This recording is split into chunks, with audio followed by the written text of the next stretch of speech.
Thank you, sir. Our next speaker is Sri M.G. George Muthoot, Chairman of the vast Muthoot Group. His passion for social work and love for his church are legendary. Sri George Muthoot is currently the late trustee of the church and will now offer his words of felicitation. His Holiness Baselios Marthoma Paulose II,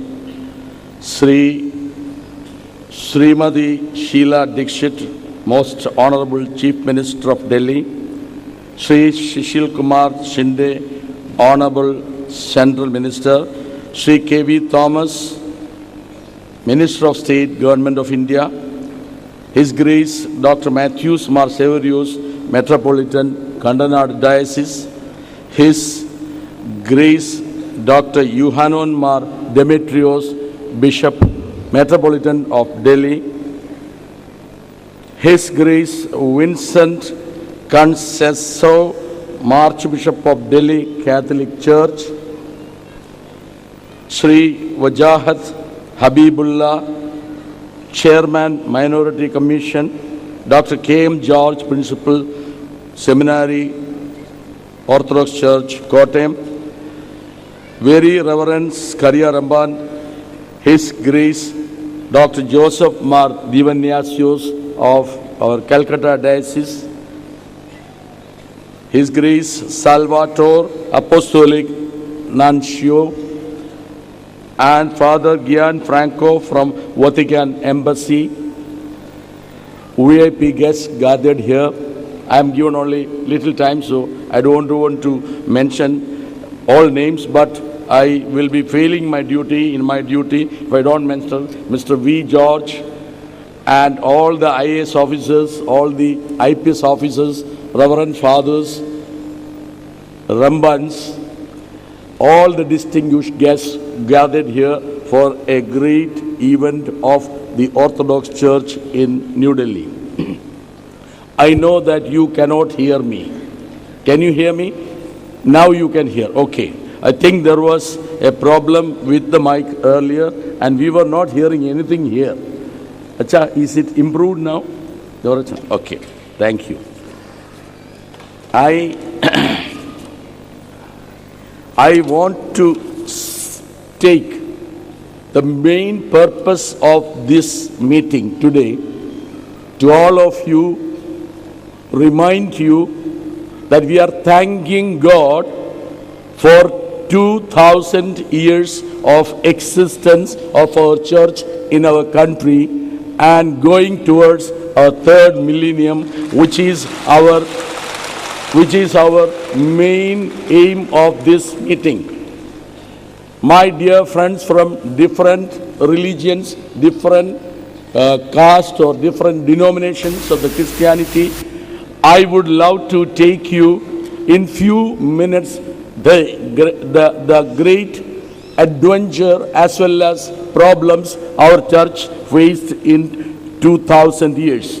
Few things good about the church, even though many of them know, I don't think everybody knows that ours is a apostolic church.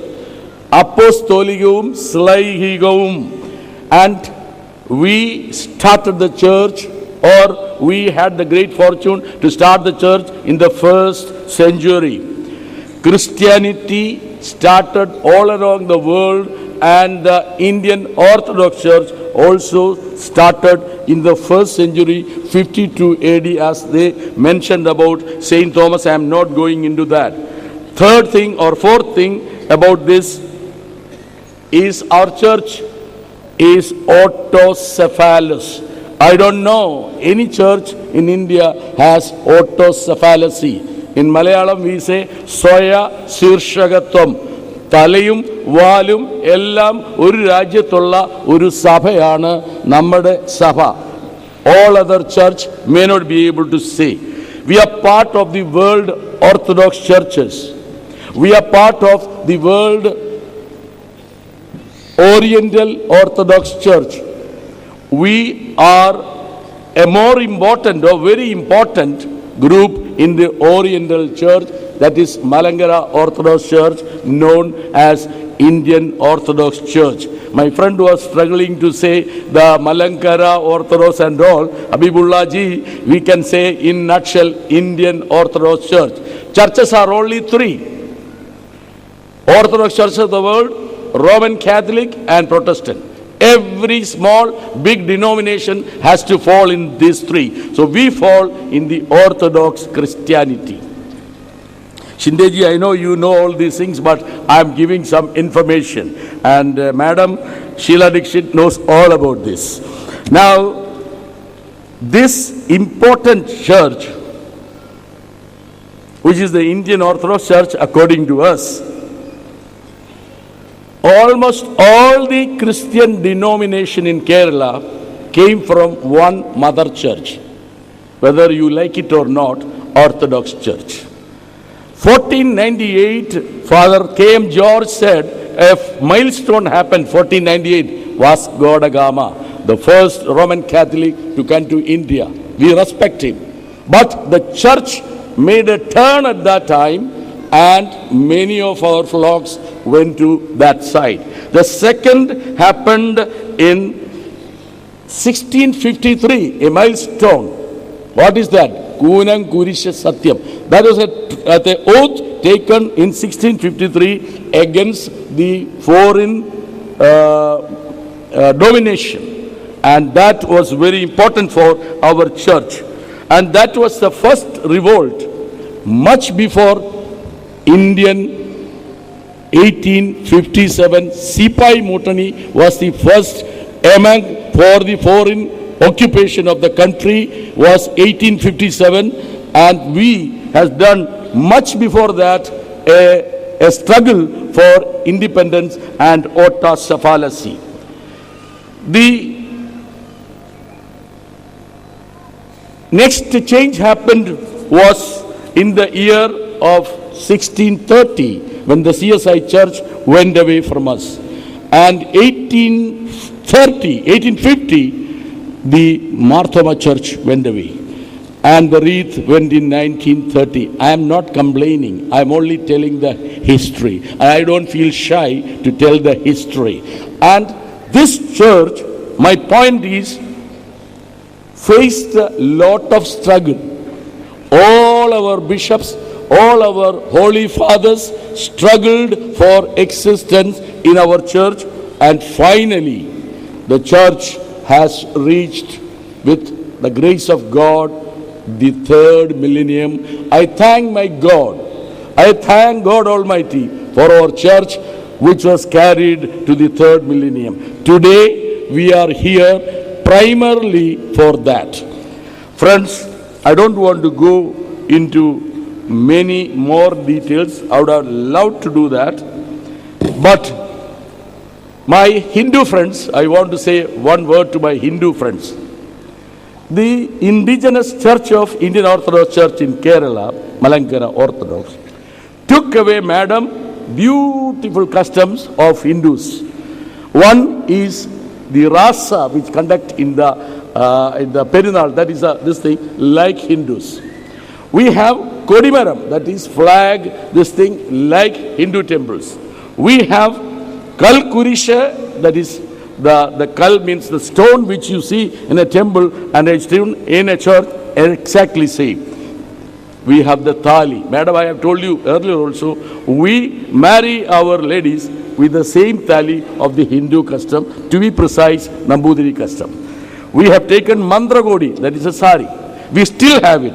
Kolu Vilaka, we carry a Vilaka, that is lamb, even in the daytime, which is a privilege for the Christians. All these Nelavilaka, the one which you see, it was lighted in your absence, is there Nelavilaka. These are all, ma'am, few of the great traditions we have taken from Hindu culture. All the goodness we have taken from Hindu culture, and we are proud to do that and continue that. Now,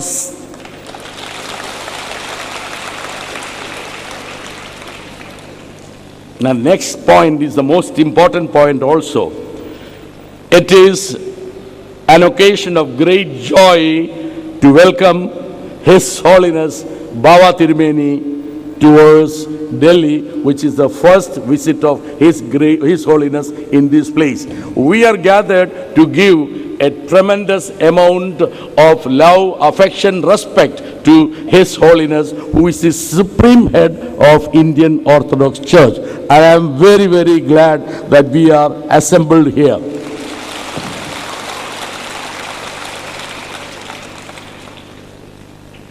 You may be surprised, madam. He is the 91st Catholicos of the Indian Orthodox Church with the Eastern tradition. 91st Catholicos of the Indian Orthodox Church. So we are proud that, thankful to God that he is in our midst today. I am very, very glad that His Holiness is come to Delhi.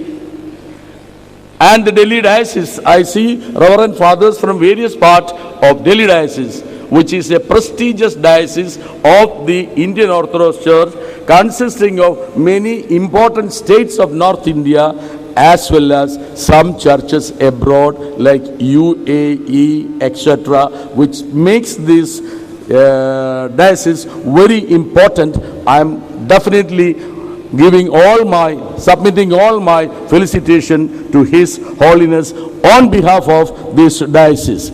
I, being the lay trustee of the church, and I being the member of Delhi Diocese, I am doubly privileged and happy to welcome Tirumeni and give all our felicitations to Tirumeni on His Holiness's arrival in Delhi. Well, we are in the crossroads. I'm just concluding. We are in the crossroad of these millenniums. His Holiness has tremendous responsibility to guide the church and come out successfully, carrying all the youngsters whom I see here as the next generation of the church to overcome whatever problem. Many churches, many religions have this problem with the youngsters going away from the religion, but Orthodox Church, under the able guidance of His Holiness, I'm sure will be able to overcome. One more thing, there was no Catholicos in the history known to me who was as young as His Holiness sitting here. He became one of the youngest bishop. I don't want to say he was the youngest. One of the youngest bishop, and I'm sure he is the youngest supreme head of Indian Orthodox Church. As the time runs short, friends, on all your behalf, we wish our church a great tomorrow, a great millennium ahead, as well as a great reign for a rule for our great leader, our supreme head of the church, His Holiness, and I wish all the best for the church. Thank you. And Jai Hind. Thank you, sir. His Grace Vincent Conceição, the Archbishop of Delhi, is committed to social development and interfaith dialogue. His Grace has been working passionately towards the mission of empowering the underprivileged, the marginalized, and the vulnerable. He has been actively involved in social organizations like Chetanalya, Caritas India, and the Indo-German Social Service Society, and he has made an indelible mark in the landscape of Delhi. I now invite His Grace to say a few words. Srimati Sheila Dixit, our beloved Chief Minister, Your Excellency Salvatore Pennacchio, Nuncio in India, Your Grace Ioannan Mar Demetrios, respected dignitaries, and my brothers and sisters. I am delighted to be here this evening to join the Orthodox Church and other dignitaries of Delhi in felicitating His Holiness Baselios Martoma Paulose II, the Catholicos of the East and Malankara Metropolitan. Congratulations, Your Holiness, on your election to such an esteemed office at a relatively young age. I felicitate you on behalf of the Catholic community of Delhi and assure you of our prayers. Our congratulations also on your Catholicates completing 100 years. We join you in thanking God for the many blessings showered on it during the century and on many others through the Catholicate, and that God may grant it many more years of fruitful service of the Church and society is our humble prayer this evening. Your predecessor used to harp on the theme of unity whenever we met as we do this evening. Jesus has prayed for it, and for that reason it has to come about. He would not have prayed for it had he not been inspired by the Holy Spirit. He would not have prayed for it if it was not his Father's will, as that was the one thing he sought always and in everything. I'm sure, following your predecessor, you too will pursue the goal of unity so that the process to it may be hastened and make the Church a good example of unity in diversity. That is a great service that we can render our country and the world today. What we can do together, may we not do separately. That will be one way of deepening our unity for the good of the Church and for the good of our country and the world. Once again, congratulations, Your Holiness. May God shower His blessings on you in abundance. Thank you. Thank you, Your Grace. Professor K.V. Thomas, Minister of State of Consumer Affairs, Food and Public Distribution, is in our midst today. A well-loved academician who taught chemistry for more than 30 years at the Sacred Heart College in Kochi, he is also the author of several books. Professor Thomas, for the last 2 decades of his life, has taken an active role in politics. Prior to becoming the member of Lok Sabha, he also served as Minister of Fisheries, Tourism and Excise in the Kerala government. As a minister, he has brought in several innovations in the field of food production, storage and distribution, which has already caught the attention of the nation. Professor Thomas.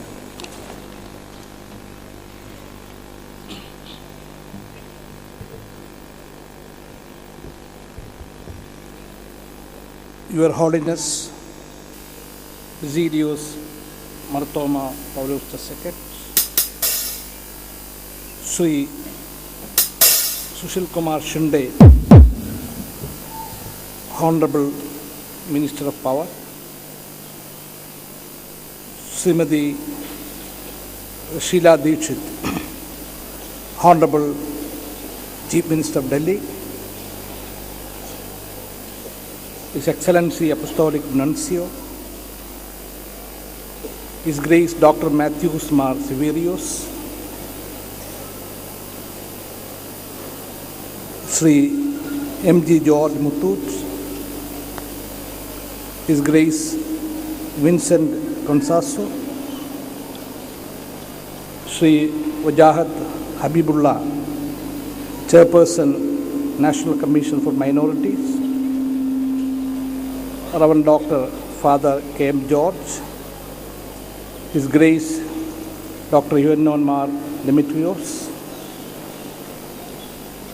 Your Graces and Your Excellencies, Reverend Fathers, ladies and gentlemen, I'm privileged to be here with you when His Holiness Baselios Marthoma Paulose II has come to Delhi with his children.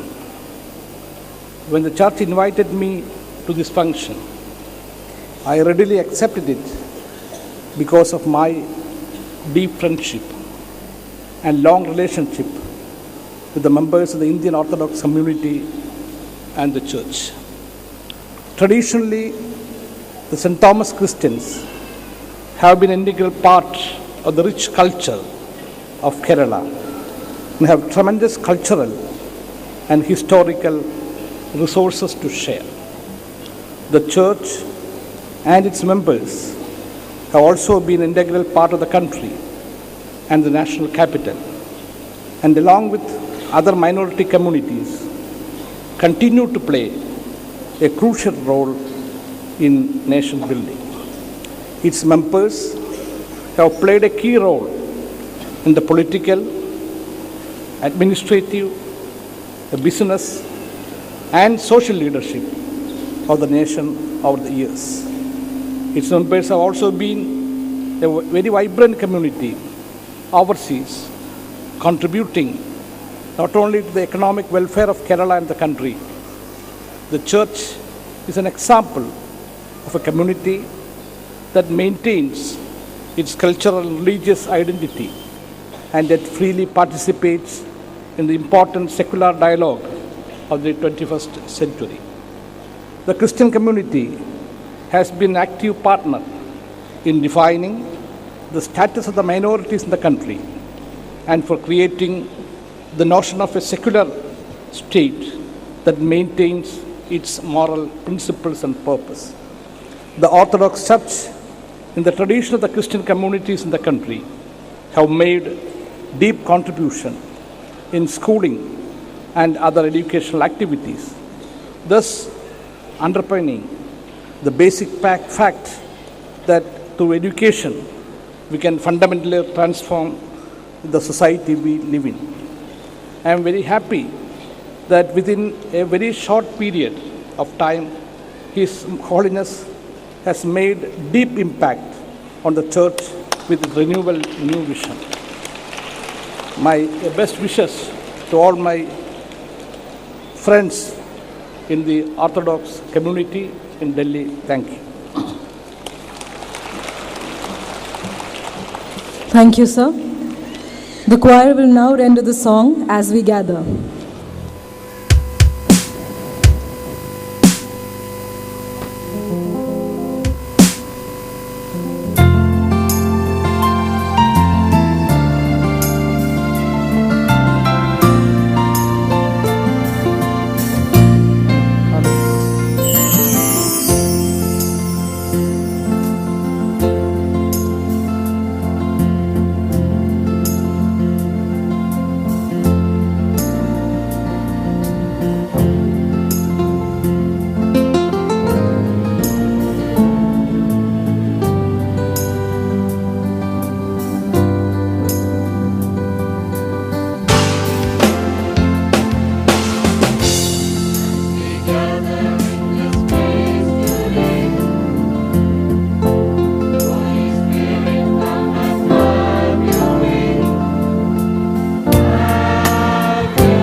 Thank you. His Grace Dr. Matthews Mar Severius, Metropolitan of the Kandanad West Diocese, is known for his spirited works for the less able men and women, the aged, the discarded, as well as creating a strong production and marketing network for household articles for the upliftment of the less privileged. His Grace will now deliver the presidential address. Glory be to God the Father, Son and Holy Spirit. Amen. His Holiness Baselios Marthoma Paulose II, the Catholicos of the Indian Orthodox Church, Honorable Union Minister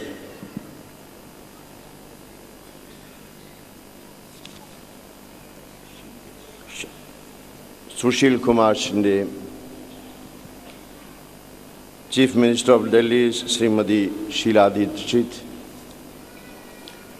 and all other dignitaries on the dais and off the dais,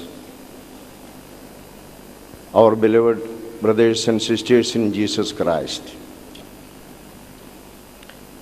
It is a matter of great pride and honor for me to be present and presiding over this grand reception for the Supreme Head of the Indian Orthodox Church on his first visit to the national capital after his enthronement, and witness personally the deep affection and respect that the people of Delhi have given him. In the august presence of so many high dignitaries, His Holiness Baselios Marthoma Paulose II sits on the throne of the Apostle of St. Thomas, and through him is established the invaluable spiritual legacy of our Lord Jesus Christ.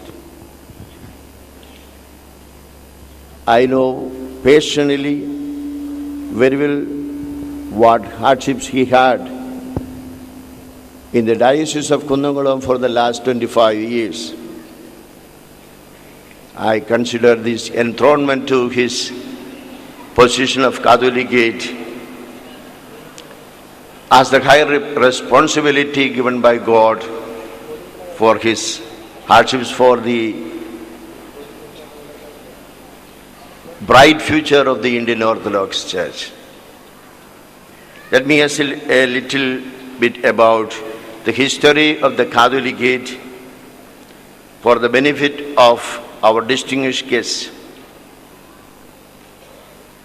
As many previous speakers told you, the Indian Orthodox Church is an independent and autonomous church. The very position of the Catholicos as the supreme head of the church is a proof enough of it. The term Catholicos is traditionally used for the head of a national independent church. And although the term existed before the 20th century, it was in the year 1912 that a Catholicate was formally established in India. This event is momentous because it marks the distinctive national character of the Church, closely similar to our country's independence struggle around the same time. It is appropriate that the new Catholicos is visiting the national capital at the beginning of the centennial celebrations of this event. The theme of this meeting, the Indian Orthodox Church in the third millennium, has always been the focus of the Church through concrete work and action. The mission work of the Church, through which we work with the physically and mentally challenged, terminally ill, the orphans and the destitute, and all of those groups that are marginalized and oppressed, is really the fulcrum of the faith. For Jesus Christ said, "Whatsoever you do to the least of my people, that you do unto me." The Church has care homes, rehabilitation centers, hospitals, and orphanages across the country. In addition to educational and spiritual establishments committed to the mental and spiritual growth of the community and the society as a whole. I also extend my warmest felicitation to the Delhi Diocese of the Indian Orthodox Church, so ably led by His Grace Job Mar Pilixinos and His Grace Yohanan Mar Demetrios. Their organization of this function, their work among the community, and the charitable activities are truly commendable. Yes, here is a living community of Indian Orthodox Church. They have a rigid communion of love and affection. They manifest their effective communication of love and affection to the needy and the marginalized, of course, as part of the national integration of our Indian nation. In so many ways, this diocese represents the church to the wider country, being based in the national capital. And their work here has been instrumental at spreading the Christian message of love. They have successfully continued the grand tradition established by the first Metropolitan of Delhi, Dr. Paulose Mar Grigorios of blessed memory, whose scholarship and wisdom are still a source of guiding light. May God bless the work of the Church in its commitment to the people of India. May God bless the nation. Thank you all.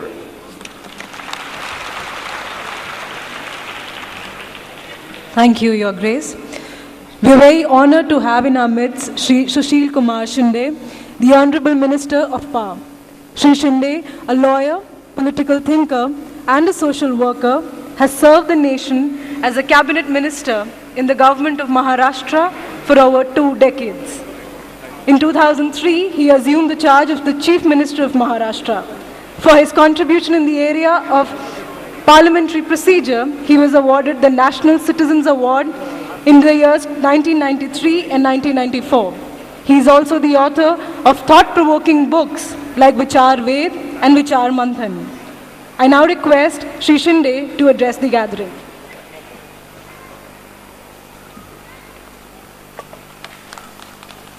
Well, ladies and gentlemen, I changed my sequence. I requested His Holiness can I speak before he blessed all of us. And he permitted me to speak to you before His Holiness speak. His Holiness Paulose II, the Chief Minister of Delhi, Srimati Sheila Dikshit ji, my colleague in Parliament, Professor K.V. Thomas, Sri Habibullah ji, His Grace Dr. Severus, His Grace Vincent Cansaro, His Grace K.M. George, His Grace Demetrius, Ambassador of Vatican Penacio, my friend V. George, fathers, youngsters, ladies and gentlemen. You have completed 2 millennium.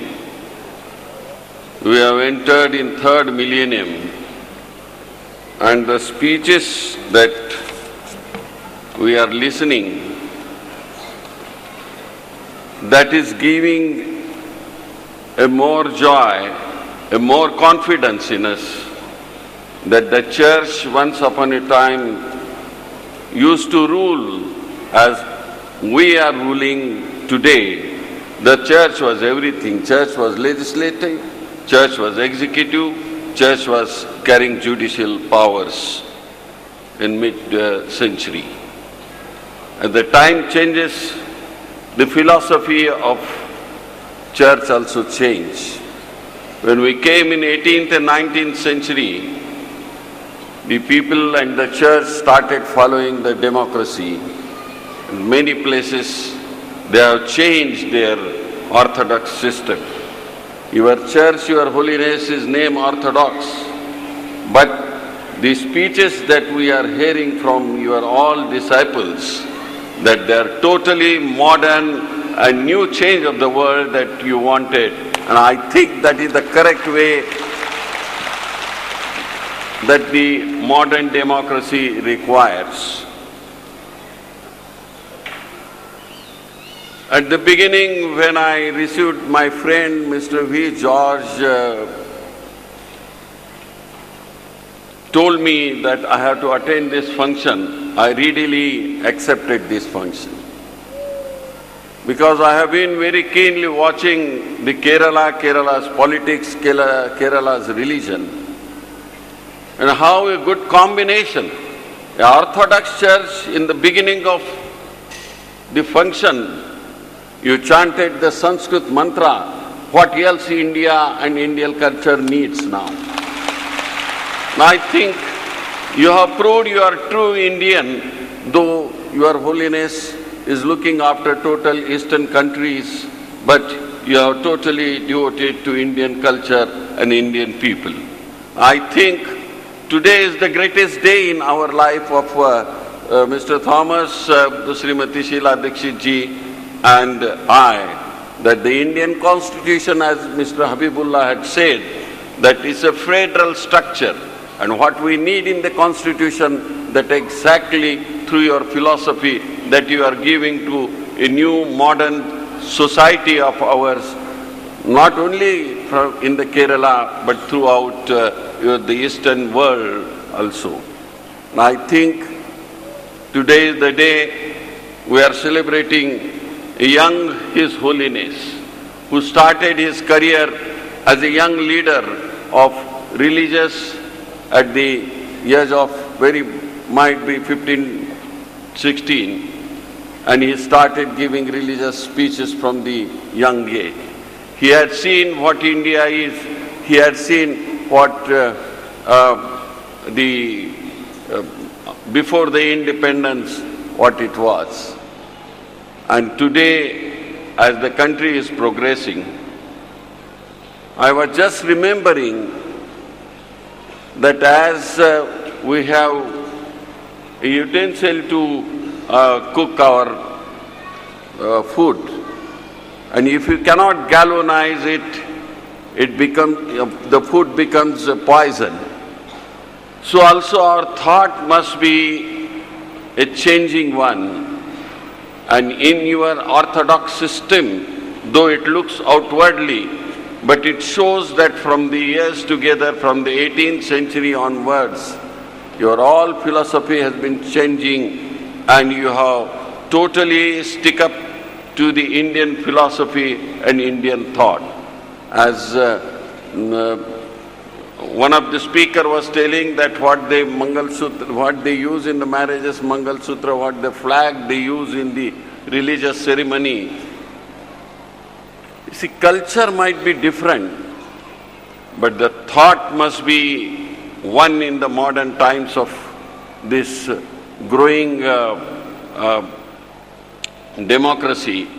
And I think this church is one of the church which is thinking of far ahead, and a visionary church which is going with the Indian philosophy, Indian culture, Indian behavior, and Indian living. Your Holiness, I cannot say that I congratulate you, but on this auspicious occasion that you are celebrating 1 year of your taking over as His Holiness, I only request you to bless me to give more electricity to the country. And I'm quite sure in your message that you will bless the whole country for prosperity, for betterment, and the civilized thinking. That was the reason I came see, first before you speak, because my number was after Sheilaji. Sheilaji is Chief Minister of Delhi, so she can speak at the end. But I requested to have his blessing on this occasion, and that's the reason I spoke at the beginning. Thank you very much.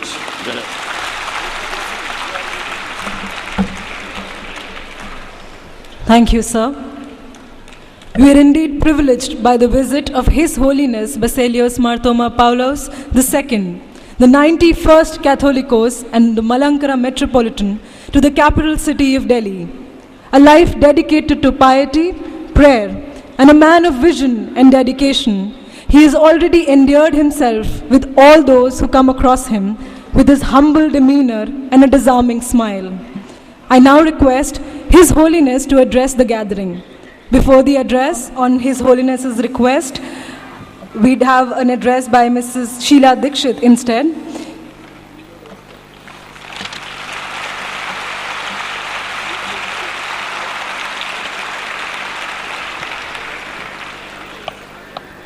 First of all, on behalf of myself and all the citizens, including, of course, members of the Orthodox Church, all the citizens of Delhi would humbly but very affectionately like to welcome Your Holiness to Delhi.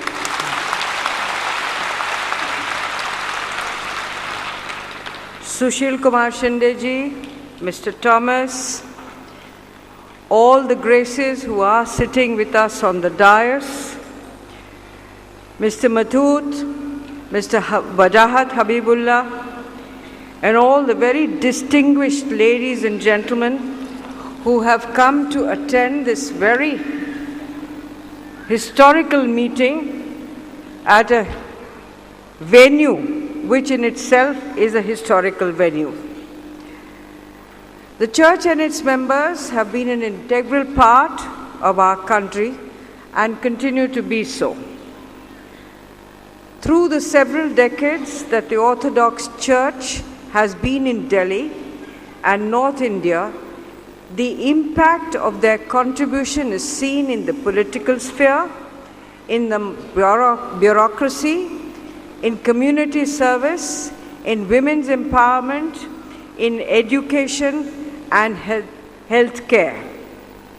I have had the good fortune to be associated with and know many of the projects of the Orthodox community in Delhi. Their schools are particularly noted for their high standards of education, impacting the lives of generations of students and transforming society. The Church has consistently worked within the capital and in other parts of India in social welfare activities and for the upliftment of the marginal sections of our society. I am very happy to learn about Shantigram, the community development project of the Delhi Diocese of the Indian Orthodox Church situated in the village of Mandawar in Sona Tehsil that has completed a decade of service in various projects which have led to transformation and impacted the lives of at least 20,000 people living in the area. It is indeed laudable that the next stage of development of Shantigram will showcase the new Shantigram Mahila Swayam Sahayata Samu, an ambitious program for women's empowerment through the creation of self-help groups. I'm also very happy that there is a lot of synergy with what the Delhi government has been doing in this field over the recent years. The Church continues to actively engage in interfaith dialogue and cooperation and has been supportive of efforts in the national capital for greater integration. I also recall with great appreciation and great happiness that Dr. Paulose Ma Gregorius Awards, which I have had the opportunity to attend in the past, have encouraged a lot of people in the service of mankind. From my long years of interaction with the Orthodox community, I have understood, I have realized and learnt that the mission of the Church is to witness Christ in daily life and to contribute to the building of a compassionate, upright and humane society. Through its work, belief and mission in the nation, the Church and its members exemplify an ancient Indian saying which says, "The truth is one, the wise express it in many ways." With these words, I'd like to thank each one of you for having given me this great honor to be amongst all of you and to welcome His Holiness on his visit to Delhi. Thank you very much and God bless all of you. Thank you, ma'am. Ma'am, we couldn't have found a better person to inaugurate the Shantigram's Mahila Swayam Sahayata Samuh project. This is the Church's latest initiative in creating self-help groups with a view to empower the women in villages around the Shantigram project in Mandawar in the Sonad district. The Shantigram Mahila Swayam Sahayata Samuh will be honored by Srimati Sheila Dikshit. In honor, 5 women members of the Samuh will be handed over membership books by Srimati Sheila Dikshit. May I invite Srimati Pushpa to take her membership book from the Chief Minister, Srimati Pushpa, followed by Srimati Krishna Kumari,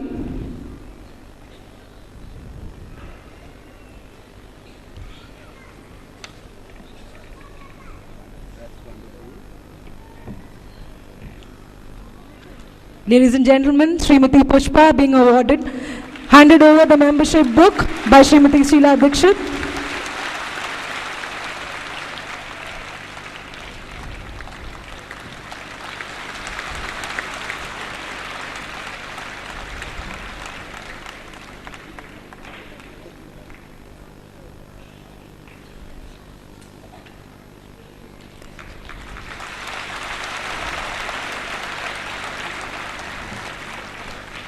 Srimati Krishna Kumari,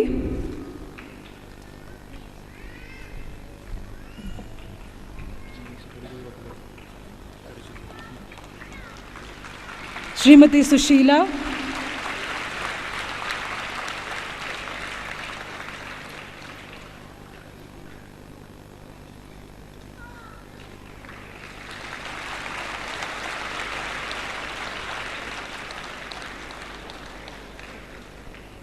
Srimati Sushila, followed by Srimati Babli,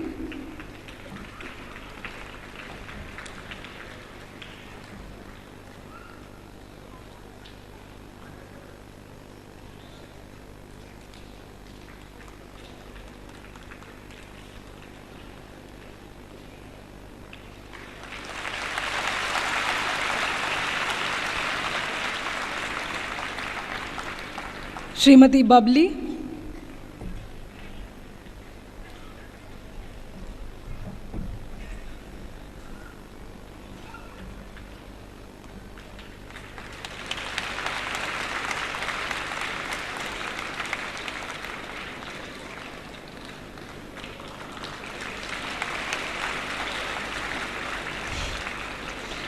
and Srimati Neetu Sharma.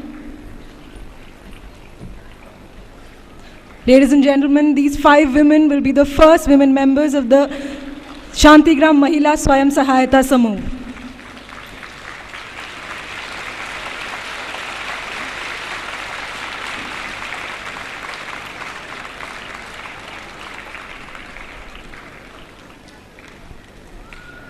Thank you so much, ma'am. We're indeed privileged by the visit of His Holiness Baselios Marthoma Paulose II. I now request His Holiness to address the gathering. Before the address, His Holiness will say a word of prayer in the memory of all those who lost their lives in the terrible earthquake that devastated the northeastern part of Japan, and pray to give strength and fortitude to all those who are still suffering from the aftermath of the quake.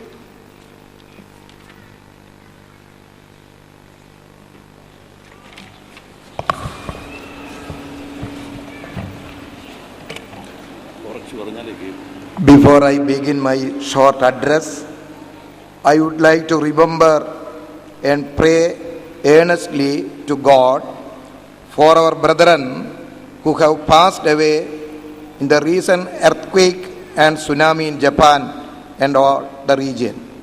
Let us stand for a short prayer for those who passed away in this earthquake and tsunami.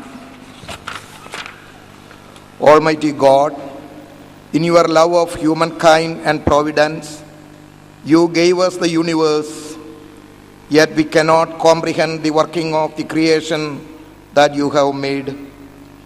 We especially lift up in prayer the nation of Japan and all its inhabitants as they suffer through the calamity of a tsunami. We pray for those who have perished, for those who are suffering and experiencing pain and hardship, the loss of homes and property. We pray for all the efforts being made to restore order and normalcy to the areas affected by this calamity. We also pray that your blessings will be with those who are assisting to restore life to its order in the country. Amen. Please be seated. Blessed be the name of the triune God, the Father, the Son, and the Holy Spirit. Honorable Union Minister Sri Sushil Kumar Shinde, Honorable Chief Minister of Delhi Srimati Sheila Dikshit, Honorable Union Minister Sri K.V. Thomas, Chairperson National Commission for Minorities Sri Wajahat Habibullah, Archbishop Vincent Concesao, my fraternal bishops from other denominations, respected leaders of other faith, members of parliament, ambassadors and leaders of media, my dear brethren bishops from my church, the large number of clergy from our church, other eminent dignitaries, ladies and gentlemen, Ende Valsalya Makale. The first Prime Minister of our country, Pandit Jawaharlal Nehru, at the beginning of his magisterial work, The Discovery of India, discusses the idea of this nation. He mentions early on that there were large number of Syrian Christians in the south and they were as much part of the country as anyone else. It is remarkable how well he knew so much about the farthest parts of the country and the history of people that inhabited it. Today, on this Sunday evening, in this capital city, so many of us are gathered here today to celebrate this very unity that Nehru wrote so long ago about, that we, like so many others, are part of this extraordinary country without in any way diminishing the authenticity of our traditions or compromising the strength of our faith. The presence of so many dignitaries from different walks of life and persuasions, in particular the Honorable Cabinet Minister, the Chief Minister of Delhi, the Minister of State and Chairperson of the National Minorities Commission, and my brethren from other church only affirms the continuing vitality of this secularism. Indeed, it is a secularism that has withstood difficult challenges and one that has been redefined specifically for the Indian context. But like Mahatma Gandhi ji always pointed out, the nation and its politics cannot be completely divorced from its moral and spiritual underpinnings. For it is this that must guide the state in the objectives it seeks to achieve, the creation of an equitable and compassionate society that realizes the potential of all its members. The protection of the minority communities was an essential part of this secularism, an acknowledgement of their contributions to the wider society and their affirmation of trust in the Indian nation. Yet, this secularism has not taken root in a void, but within the protective cover of democracy. The recent movements the world over for greater freedom reminds us that we cannot take the rights we enjoy for granted, but that we must constantly strive to use them for greater good. It is appropriate then that the theme of this meeting is the role of the Indian Orthodox Church in the third millennium. Historically, the Church has always taken pride in its apostolic tradition and its indigenous cultural inheritance. It has always affirmed the values of nonviolence, democracy, and concern for the marginalized that are the foundations of this nation. Members of the Church played an active role in the freedom struggle, and since then, many have been members of the cabinet and the parliament, top civil servants, industrialists and businessmen, journalists and thinkers. The Church has reiterated that the capability to work and think independently is important for real growth. It was in the pursuit of this goal that in the year 1912, a Catholicate was established in India as a continuation of the spiritual legacy vested by St. Thomas, the Apostle of Jesus Christ. Next year, we will celebrate the centennial of that momentous event, a time for joy as well as introspection. The Church and its leaders have also been at the forefront of interchurch and interfaith dialogues